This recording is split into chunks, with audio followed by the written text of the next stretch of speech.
Donc, nous sommes maintenant, nous avons fait l'échiquier de croisement.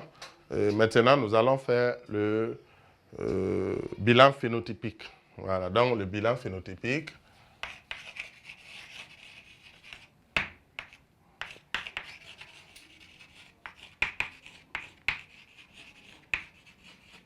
Donc, on va regarder dans le tableau les fleurs blanches.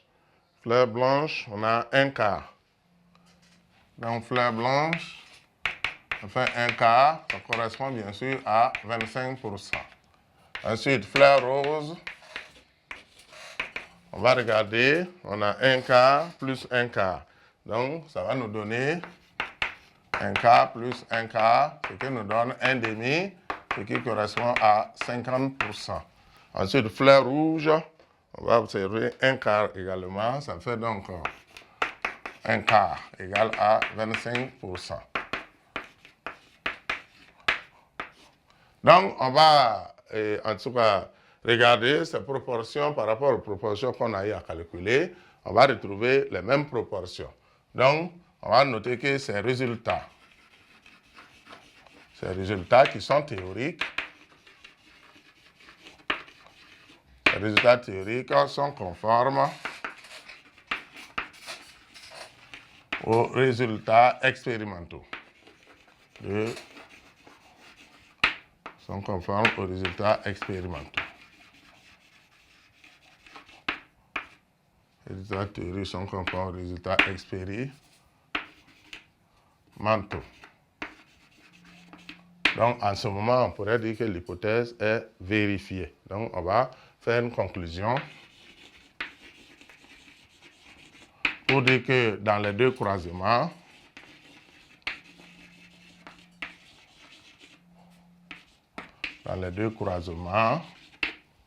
les résultats théoriques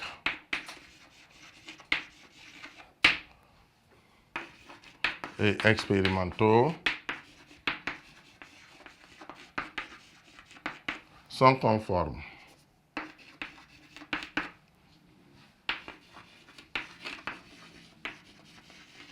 L'hypothèse est donc vérifiée.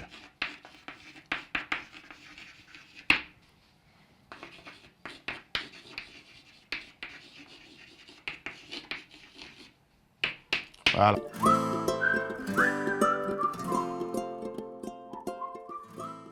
L'hypothèse est vérifiée, ça veut dire que nous sommes bel et bien dans un cas de monohybridisme à gène donc autosomal avec codominance. C'est ça ce qui veut dire l'hypothèse vérifiée. Si on veut, on peut l'écrire, mais si on veut, on peut laisser. On peut dire l'hypothèse vérifiée, nous sommes donc dans un cas de monohybridisme à gène autosomal donc avec codominance ou avec dominance intermédiaire.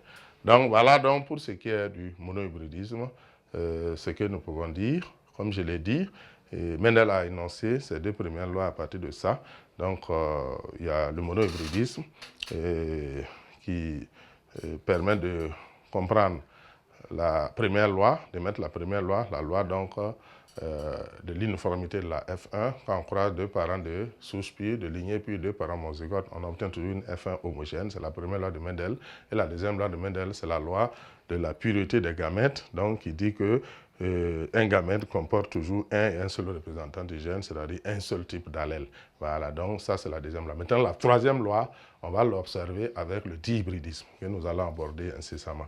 Et je retiens aussi qu'il y a ces proportions qui sont bien connues, il y a aussi les test cross, mais on va faire ça en exercice. Des cas de test cross où on va croiser, bien sûr, un parent, et donc un individu, bien sûr récessif, avec un individu hybride. Et normalement, les tests cross ici, c'est les proportions qui sont obtenues.